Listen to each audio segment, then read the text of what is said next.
Hello again and welcome to another Mordian Glory Warhammer 40k video. In today's episode, we are going to be revisiting a unit that previously I said was really bad. The Taurox is a dedicated transport for the Guard, and when 10th edition dropped and I saw its datasheet, I said, you do not want to use this vehicle. It is utterly trash. But I've taken one, nay, two, to the last two tournaments that I have been to, and it has performed really well. And so today we are going to reevaluate the Taurox, not from a theory hammer perspective, but now through the lens of having actually used one at a tournament and having some experience with it. And I'm here to tell you that you might want to pick up one or two of these things for your collection, because they actually have some really good potential on the battlefield. And so without further ado, let's not mess around any further. Let's mount up, roll out, and drive right into today's episode. Good news, everyone! Bolt Action 3rd edition is just around the corner. And the best way that you can prepare for this new and exciting edition of one of my favorite games of all time is by getting yourself some new Bolt Action miniatures. But where can you get these models? Well, don't worry, I've got you covered. There's an affiliate link down in the description below that'll take you straight to the Warlord Games website, and you can get your World War II miniature fix right from the source. By using the affiliate link down in the description below, not only will you be getting some awesome models, but you will also be supporting the channel. A massive thank you to Warlord Games for sponsoring this video, and now let's get back into the action. First off, I just want to clarify why previously I didn't like the Taurox. Honestly, a lot of it comes down to a preformed opinion, a little bit of a stigma. I'm an old school Guard player. I've been playing Guard for a long time, and for me, the Chimera is always that quintessential Imperial Guard transport. And being long beardy, or maybe neck beardy, you see the Taurox and you're like, that's not a Chimera. I don't want that. I don't want it to be good. And so for a long time, I sort of saw the Taurox as this kind of weird looking truck. You know, it's the one vehicle that the Imperium looted back from the Orcs and all that kind of stuff. And I can definitely say that that opinion, that sort of judgment that I had passed on the vehicle many years ago when it first came out was still lingering at the back of my mind. And I had to actually force myself to have an open mind towards this vehicle and start using it to start appreciating it. And one of the things that actually made me get over the Taurox aesthetically is I actually got a bunch of them for my Scions, and I realized that they look terrible in pictures, but they actually look pretty good on the tabletop themselves. But putting that to one side, one of the big reasons why I struggled with the Taurox at the beginning of 10th edition is I looked at its datasheet through the lens of the damage that it could do and the damage that it could take. Now, if we just quickly remind ourselves of the Taurox profile, you can see why a lot of Guard players quickly dismiss this thing. This thing is only toughness 8 with a 3+ save and 10 wounds, and it comes equipped with 1 twin autocannon and 1 stormbolter. That is eminently more fragile and way less DACA than the Chimera. The Chimera has toughness 9. That makes all of the difference in the world. It means that rather than being wounded on 4s by plasma guns and wounded by 3s on melter guns like the Taurox is, the Chimera actually can shrug off those melter guns and those plasma guns fairly easily, and the enemy actually has to dedicate some proper anti-tank to dealing with this thing. And then you've got the damage output from the Chimera, where it's got the double heavy bolter, it gets the Chad heavy stubber, clearly Chad heavy stubber versus Virgin Stormbolter, right? And you get a Hunter Killer Missile, which the Taurox does not get. And you also have the lasgun arrays, and you've got the firing deck out of the back as well. I mean, it just looks like everything is coming up Chimera. And I think myself and a lot of other guard players just compared these stat lines, compared these weapon loadouts, and just naturally went, well, clearly the Chimera is just better all around, especially when you take into account that the Taurox is 65 points and the Chimera is 70 points. I mean, for 5 points more, you're just getting so much bang for your buck. Now, I understand why some of you guys might be a bit confused at this point in the video. Mordian, you said this video was going to be about why the Taurox is good, and yet you've spent all of the time up until this point essentially dunking on it. What makes this unit decent? Well, I had a bit of a revelation, and it shames me, it pains me to admit this, but I first became aware of the Taurox's potential whilst I was playing Tau. Lambast me, viewers, lambast me. I know I was running the guard's most hated enemy, but it was in a battle report when I was using Tau versus Simon using his Steel Legion, and I was using Devilfish and Simon was using Chimeras. And my Devilfish were just so much faster than Simon's Chimeras because they had the ability to move and advance, and for infantry to get out and start doing stuff. And I realized that the Devilfish ability is very, very similar to that of the Taurox. The Taurox also can move and advance. Your infantry can get out, and the infantry that gets out counts as having made a normal move that phase. So they're still able to shoot and do some other things like actions. And so, with this heretical Tau knowledge and insight in my mind, I went back and looked at the Taurox's datasheet, and I realized that I've been looking at this from entirely the wrong perspective. I was looking at the Taurox based on its durability. I was looking at the Taurox based on its damage output. I was comparing the Taurox to the Chimera, when actually these things are not in competition with each other. These units should be used to complement one another.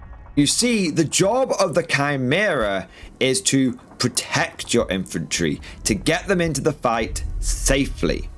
The job of the Taurox is to get your guys into the fight quickly.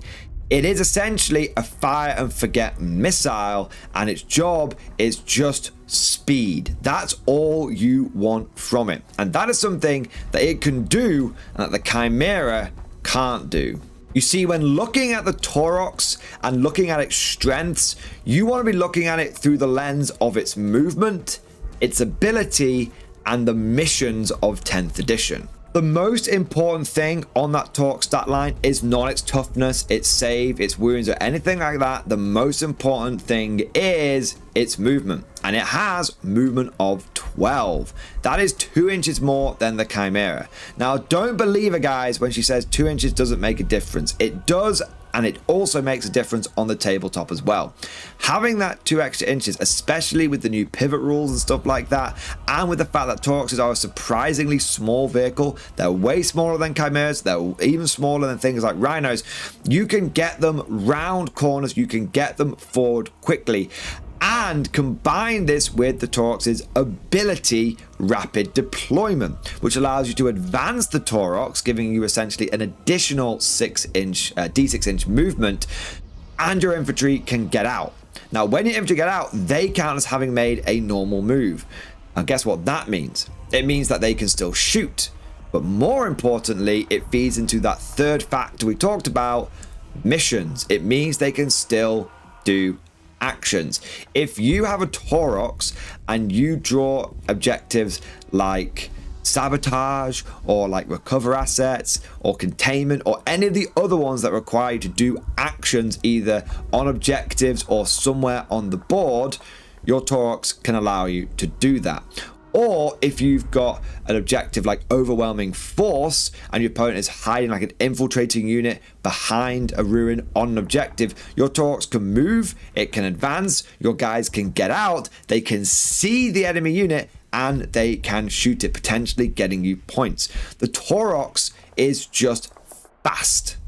And it gets even faster when you combine it with the secret sauce, which is scout moves. Now, on its own, the Taurox does not have a scout move, but you have a couple of ways of giving it one by the infantry that you embark within it. For those that don't know, if all of the occupants of a transport have scout move, the transport itself also gets the scout move. So if you take a unit of ACHTUNGs, for example, which have got a 6-inch scout, and put them inside a Taurox, then the Taurox gets that 6-inch scout move at the beginning of the game.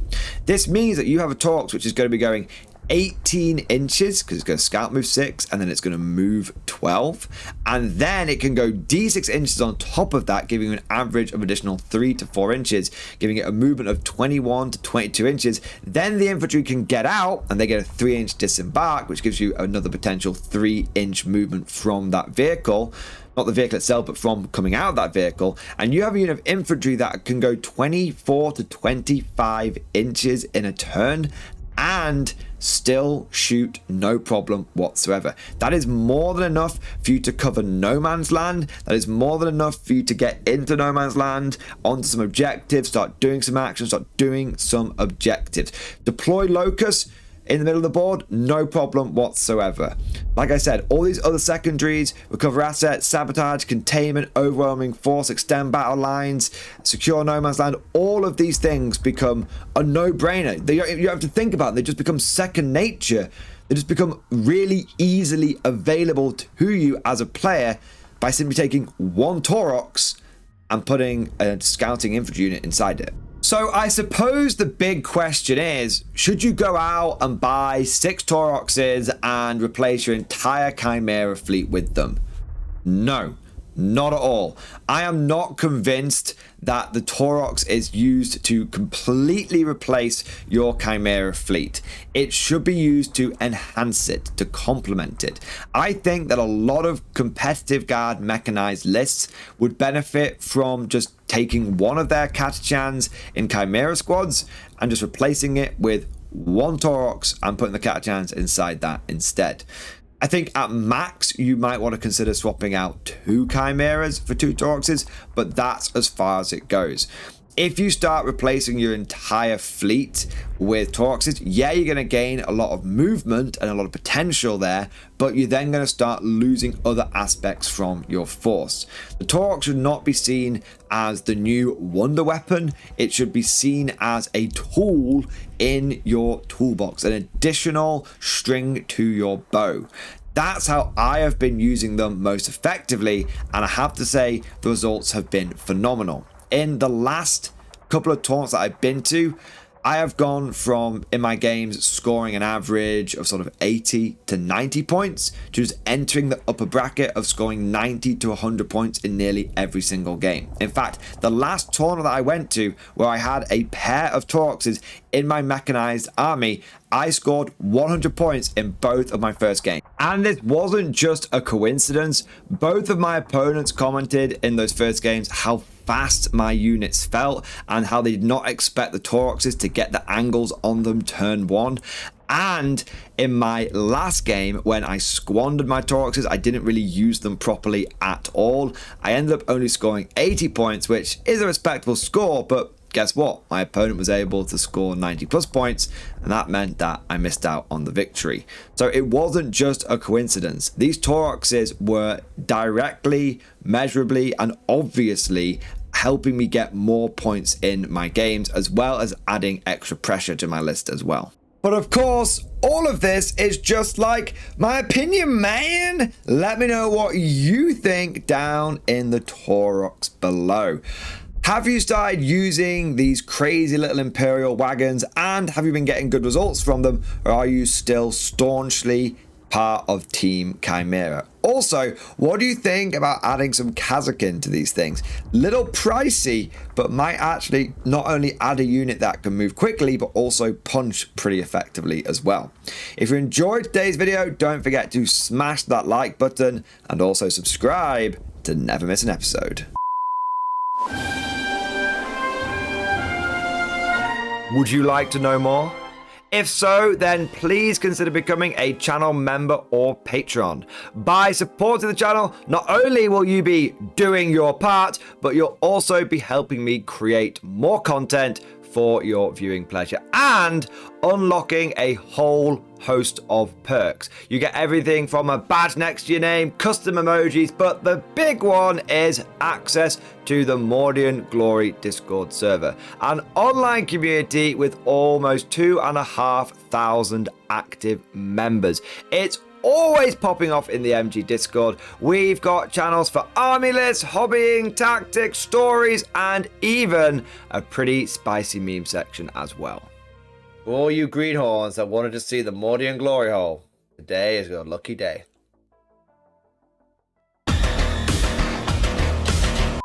And joking aside, I do want to say a massive thank you to all of the current channel members and Patreons. You guys are amazing. Truly the lifeblood of the channel. I could not do Mordian Glory full time without the incredible and generous support of my members. So thank you guys so much. And last but certainly not least, I want to say a personal thank you to all of my top tier Patreons. These are the War Masters, the people who have truly gone above and beyond the call of duty. So a heartfelt thank you to Alex Dengal, Bonbon Vert, Lord Pryor, Mark Panconi, RJ Scorpion, Swordfish Trombone, Try Again Bragg, John Stubbs, Nick Walsh, Diesel Fox, and August Barney. Seriously guys, thank you from the bottom of my heart. Your support is incredible and it makes a huge difference. Thank you so much.